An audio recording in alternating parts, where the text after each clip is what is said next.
तुमची मासिक पाळी मिस झालेली आहे, चुकलेली आहे, तुम्हाला चक्कर येत आहे, तुम्हाला थकवा येतोय, टायर्डनेस वाटतंय, तुम्हाला युरिनेशन फ्रिक्वेंटली होतोय, म्हणजे लघवीला सारखं सारखं जावंसं लागतंय, पोट फुगल्यासारखं वाटतंय, कुठलाही स्ट्रॉंग स्मेल सहन होत नाही, नॉशिया ओमेटिंग होतंय आणि तुम्हाला गरगरल्यासारखं वाटतंय, डोकं दुखतंय आणि तुम्हाला ब्रेस्टमध्ये चेंजेस बघायला मिळायला लागलेत किंवा हेवीनेस होतोय ब्रेस्टमध्ये, ब्रेस्टच्या निपलच्या बाजूची जी स्किन आहे एरिओला त्याच्यामध्ये डार्कनेस वाढलेला आहे आणि तुम्हाला तिथे हात लावला तरी दुखत आहे. ही सगळी लक्षणं तुम्हाला दिसत आहेत आणि तुम्ही प्रेग्नन्सी सस्पेक्ट करतायत आणि प्रेग्नन्सी तुम्हाला आता कन्फर्म करायची आहे.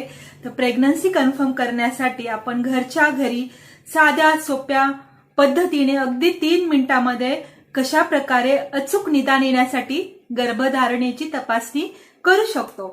नमस्कार, मी डॉक्टर आशा. आज मी तुम्हाला सविस्तर माहिती सांगणार आहे की युरिन प्रेग्नन्सी टेस्ट का करावी, कशी करावी, कधी करावी, युरिन प्रेग्नन्सी टेस्ट मध्ये कोणत्या 4 कंडिशन असतात की त्याच्यामुळे आपल्याला प्रश्न पडलेला असतात. सिंगल लाईन म्हणजे काय, डबल लाईन म्हणजे काय, किंवा दोन्ही लाईन नसल्या तर काय, किंवा एखादी पुसट गुलाबी किंवा फेंट लाईन म्हणजे काय, आणि कोणत्या कंडिशनमध्ये आपल्याला यूपीटी पॉझिटिव्ह फॉल्स दाखवते किंवा फॉल्स निगेटिव्ह दाखवते. ह्या सगळ्या प्रश्नांची उत्तरं आज मी तुम्हाला व्हिडिओमधून देणार आहे. तर चला व्हिडिओला स्टार्ट करूयात. ज्यावेळेस तुमची मासिक पाळी ही रेग्युलर असेल, म्हणजे 30 दिवसांची असेल, सपोज तुम्हाला आज आहे 4 तारीख, तर 4 तारखेला 4 सप्टेंबरला जर तुम्हाला मासिक पाळी आलेली असेल तर पुढची तुमची मासिक पाळीची डेट ही 4 ऑक्टोबर असेल.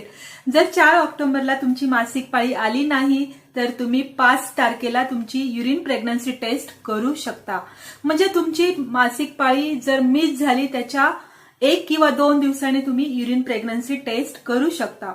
जर तुमच्या मासिक पाळीचं चक्र हे 28 दिवसांचं आहे, तुमची मासिक पाळी ही 4 सप्टेंबरला आलेली आहे आणि तुमची एक्सपेक्टेड डेट आहे 2 ऑक्टोबर आणि 2 ऑक्टोबरला जर आली नाही तर तुम्ही 3 ऑक्टोबरला युरिन प्रेग्नन्सी टेस्ट ही करू शकता.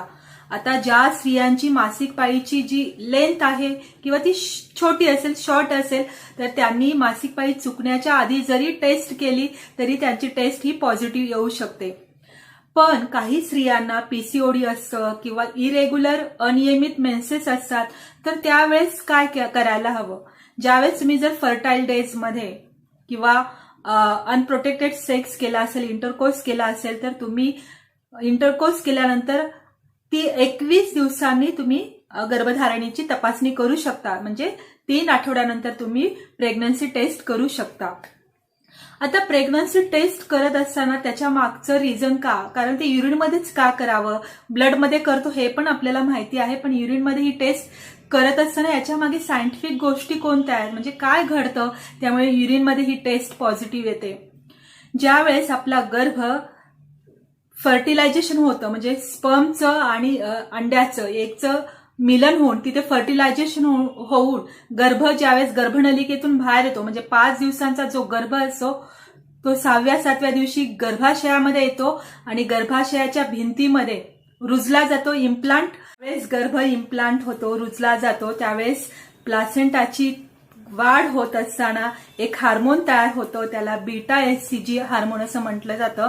तर ह्युमन कोरियॉनिक गोनॅडोट्रॉफिक हार्मोन हे रिलीज होतं आणि हे आपल्या प्रेग्नन्सीसाठी कारणीभूत ठरतं. ज्यावेळेस हे हार्मोन तयार होतं तर ह्या हार्मोन रक्तामध्ये पसरायला किंवा स्प्रेड व्हायला ऍटलिस्ट 10 दिवस लागतात आणि तुमच्या लघवीमध्ये हा हार्मोन डिटेक्ट व्हायला 14 ते 15 दिवस लागतात. म्हणून युरिन प्रेग्नन्सी टेस्ट ही कन्सेप्शन नंतर 14व्या-15व्या दिवशी केली तर ती पॉझिटिव्ह येऊ शकते आणि जर तुम्ही 14व्या-15व्या दिवसाच्या अगोदर जर ही टेस्ट केली तर तुमची टेस्ट ही निगेटिव्ह येईल, कारण हा बीटा एचसीजीचा अमाऊंट आपल्या युरिनमध्ये तोपर्यंत पोहोचलेलं नसतं. ब्लडमध्ये हे 10 दिवसात बीटा एचसीजी आपल्याला डिटेक्ट करता येतं आफ्टर कन्सेप्शन. तर म्हणून बीटा एचसीजी ही कन्फर्मेटरी टेस्ट आहे 100% प्रेग्नन्सीची. पण आज आपण सविस्तर बोलणार आहोत तर युरिन प्रेग्नन्सी टेस्टवर.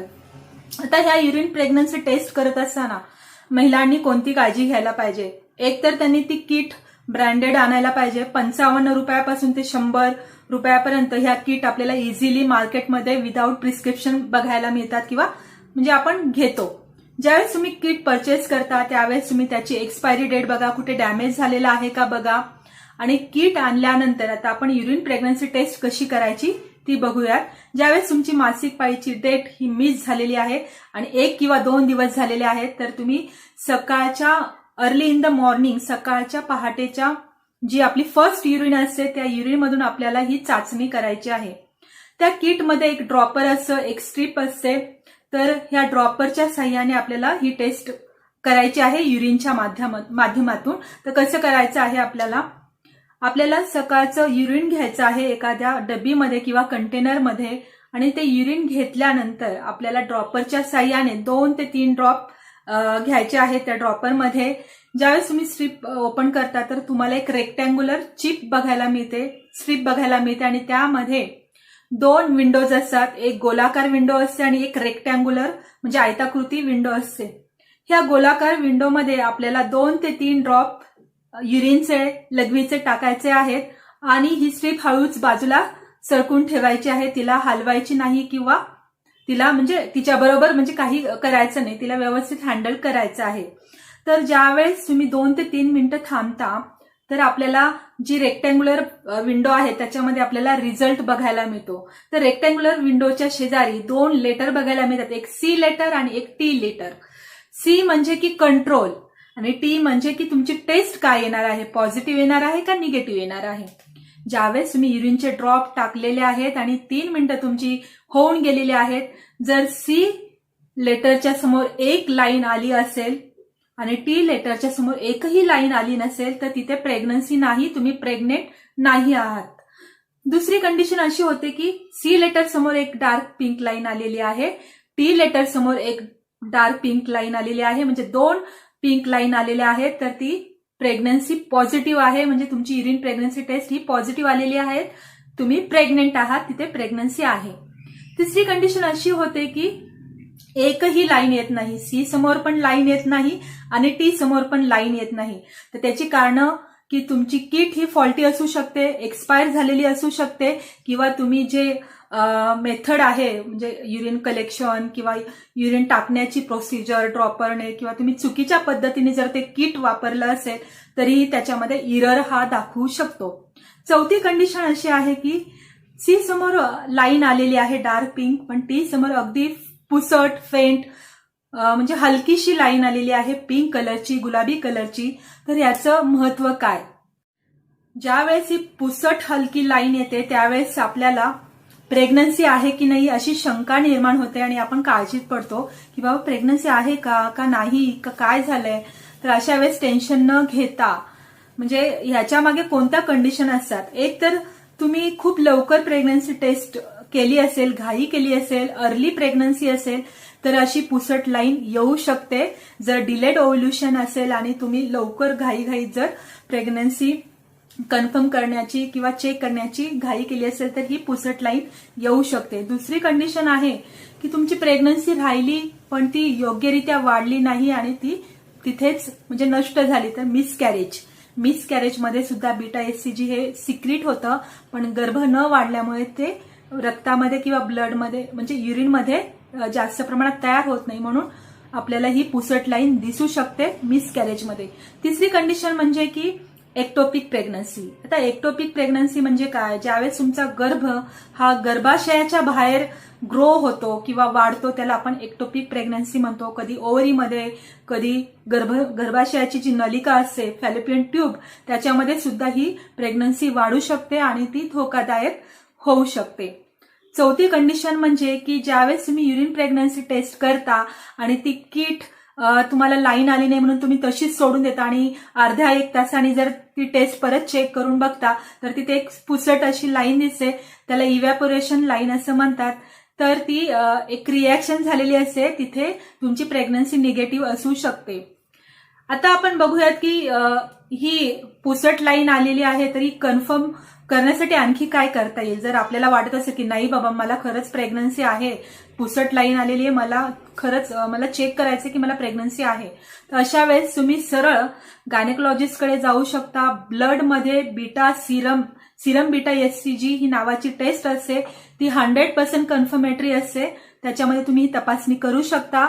किंवा अल्ट्रासोनोग्राफीमध्ये तुमचा गर्भ म्हणजे आहे की नाही, गर्भाशयामध्ये गर्भ आहे की नाही, जेस्टेशनल सॅक आहे की नाही, योग सॅक आहे की नाही, हे आपल्याला बघायला मिळतं. का गर्भधारणा ही कुठे साईडला झालेली आहे, गर्भाशयाच्या बाहेर झालेली आहे, या सगळ्या गोष्टी आपल्याला अल्ट्रासोनोग्राफीमध्ये चेक करायला मिळतात. आणि जर काही निघालं तर त्यानुसार आपल्याला ट्रीटमेंट किंवा मॅनेजमेंट ही दिली जाते.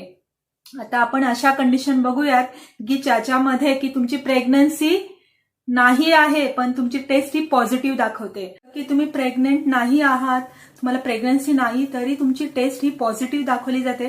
त्याला फॉल्स पॉझिटिव्ह टेस्ट असं आपण म्हणतो. तर त्यामध्ये कोणत्या कंडिशन येतात, काही अशी औषधं आहेत की ती घेतल्यामुळे तुमची युरिन प्रेग्नन्सी टेस्ट ही पॉझिटिव्ह येऊ शकते. त्याच्यामध्ये आहे की अँटीसायकोटिक ड्रग, अँटी कन्व्हर्जन ड्रग, म्हणजे ज्यांना एपिलेप्सी सीझर आहेत अशी औषधं जी लोक घेत असतील त्यांच्यामध्ये ही टेस्ट पॉझिटिव्ह येऊ शकते. दुसरं म्हणजे की काही लोक फर्टिलिटीसाठी म्हणजे गर्भधारणा राहण्यासाठी ट्रीटमेंट घेत असतील तर त्यांना HCGचं इंजेक्शन दिलं असेल तर त्यावेळेस सुद्धा तुमची ही टेस्ट पॉझिटिव्ह येऊ शकते. दुसरं म्हणजे की काही कंडिशनमध्ये जर आपल्या प्लॅसेंटामधून जर ट्युमर तयार झालेला असेल किंवा तिथे ॲबनॉर्मल सेलची ग्रोथ झालेली असेल, कॅन्सरची ग्रोथ झाली असेल, तर त्याला आपण म्हणतो की जेस्टेशनल ट्रोपोप्लास्टिक निओप्लाझम. तर ही रेअर कंडिशन आहे. ह्या कंडिशनमध्ये बीटा HCG ही जास्त प्रमाणात सिक्रेट केलं जातं, पण इथे प्रेग्नन्सी नसते. तिसरी कंडिशन अशी आहे की एक्टोपिक प्रेग्नन्सी, म्हणजे तुमचा गर्भ हा गर्भनलिकेच्या मध्ये किंवा ओव्हरीमध्ये अंडाशयामध्ये असतो, गर्भाशयात नसतो, तर या कंडिशनमध्ये सुद्धा तुमची फॉल्स पॉझिटिव्ह टेस्ट ही दाखवू शकते. काही अशा कंडिशन असतात की ज्याच्यामध्ये तुम्हाला प्रेग्नन्सी नसते पण बीटा HCG वाढतं नुसतं, बीटा HCG वाढतं, तर त्या प्रेग्नन्सीला आपण म्हणतो की केमिकल प्रेग्नन्सी किंवा बायोकेमिकल प्रेग्नन्सी. म्हणजे तुमचं बीटा HCG नुसतं वाढलेलं आहे पण गर्भाशयामध्ये गर्भ बिलकुल नाही, आपल्याला सोनोग्राफीमध्ये दिसतं, त्याला आपण केमिकल प्रेग्नन्सी म्हणतो. आता आपण बघूयात की कोणत्या कंडिशनमध्ये तुमची प्रेग्नन्सी आहे तरी युरिन प्रेग्नन्सी टेस्ट ही निगेटिव्ह दाखवत आहे. एक तर तुम्ही खूप घाईमध्ये किंवा खूप लवकर युरिन प्रेग्नन्सी टेस्ट केली असेल, अजून तुमचं कन्सेप्शन होऊन 10 दिवसही झाले नसतील किंवा 14 दिवसही झाले नसतील, तर तुम्ही खूप घाईत किंवा लवकर जर टेस्ट केली असेल तर तुमची ही युरिन प्रेग्नन्सी टेस्ट निगेटिव्ह दाखवू शकते. दुसरं म्हणजे की तुमचं किट हे फॉल्टी असू शकतं किंवा एक्सपायरी डेट त्याची होऊन गेलेली असेल.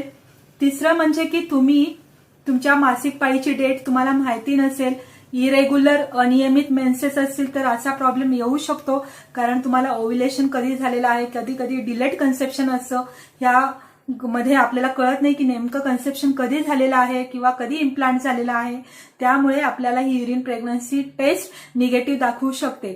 चौथं म्हणजे की तुम्ही जर काही औषधं अशी घेत असाल की त्याच्यामध्ये सुद्धा तुमची टेस्ट ही निगेटिव्ह दाखवते. त्याच्यामध्ये येतात की अँटी अलर्जिक जे ड्रग आहेत, म्हणजे अँटीहिस्टामाइन हे ड्रग किंवा डायुरेटिक ह्या गोळ्यांमुळे सुद्धा किंवा इंजेक्शनमुळे सुद्धा तुमच्या टेस्ट निगेटिव्ह येऊ शकतात. आता आपण आजच्या या टोटल व्हिडिओमध्ये बघितलं की युरिन प्रेग्नन्सी टेस्ट कधी करायला पाहिजे. जर रेग्युलर मासिक पाळी असेल तर मासिक पाळी चुकल्यानंतर 1 किंवा 2 दिवसांनी तुम्ही युरिन प्रेग्नन्सी टेस्ट करू शकता. जर मासिक पाळी शॉर्ट असेल तर तुम्ही मासिक पाळी चुकण्याच्या आधीही टेस्ट करू शकता, मिस होण्याच्या अगोदरही. आणि जर तुमची मासिक पाळी इरेग्युलर असेल, अनियमित असेल, PCOD सारखा तुम्हाला आजार असेल तर तुम्ही इंटरकोर्स केल्यानंतर 3 आठवड्याने तुमची युरिन प्रेग्नन्सी टेस्ट ही चेक करू शकता. आणि तुम्हाला ही युरिन प्रेग्नन्सी टेस्ट सकाळच्या मॉर्निंगच्या युरिन सॅम्पलमध्ये का करायचं आहे, कारण त्यावेळेस तुमच्या युरिनमध्ये बीटा HCG हे चांगल्या कॉन्सन्ट्रेटिव्ह फॉर्ममध्ये असतं. कारण ज्यावेळेस आपण चहा, पाणी पितो किंवा कॉफी घेतो त्यावेळेस आपलं युरिन हे डायल्यूट होण्याची शक्यता असते आणि बीटा HCGची मात्रा ही आपल्याला व्यवस्थित मेजर करता येत नाही किंवा ती डिटेक्ट करताना प्रॉब्लेम येऊ शकतो. आणखी आपण बघितलं की कुठल्या कंडिशनमध्ये बीटा HCG टेस्ट ही फॉल्स पॉझिटिव्ह येते, फॉल्स निगेटिव्ह येते. आपण ह्या सगळ्या गोष्टी सविस्तर बघितलेल्या आहेत. जरी तुम्हाला काही प्रश्न असतील तर नक्कीच मला या व्हिडिओमधून कमेंट्समध्ये विचारायला विसरू नका. पुढच्या व्हिडिओमध्ये आपण बीटा HCG बद्दल सविस्तर बोलूयात आणि फॉलिक ऍसिडचं महत्व काय आहे प्रेग्नन्सीमध्ये या गोष्टींवर पण मी व्हिडिओ लवकरच घेऊन येणार आहे. तर काळजी घ्या, आनंदी राहा. एक तुम्हाला सांगायचं आहे की जर तुम्ही प्रेग्नन्सी प्लॅन करत असाल तर प्री कन्सेप्शन गायडन्स गायनेकोलॉजिस्टचा घ्या, जेणेकरून तुमच्या ज्या शरीरामध्ये डेफिशियन्सी असतील त्या आधीच प्रेग्नन्सीच्या आधी भरून येतील आणि तुम्हाला हेल्दी प्रेग्नन्सी राहण्यास मदत होईल. आणि बीटा HCG हा कन्फर्मेटरी टेस्ट आहे आपल्या प्रेग्नन्सीची. तर ती कधी करावी, कशी करावी याबद्दल मी नक्कीच पुढच्या व्हिडिओमध्ये सांगेल. काळजी घ्या, आनंदी राहा, मस्त राहा. Take care all. बाय.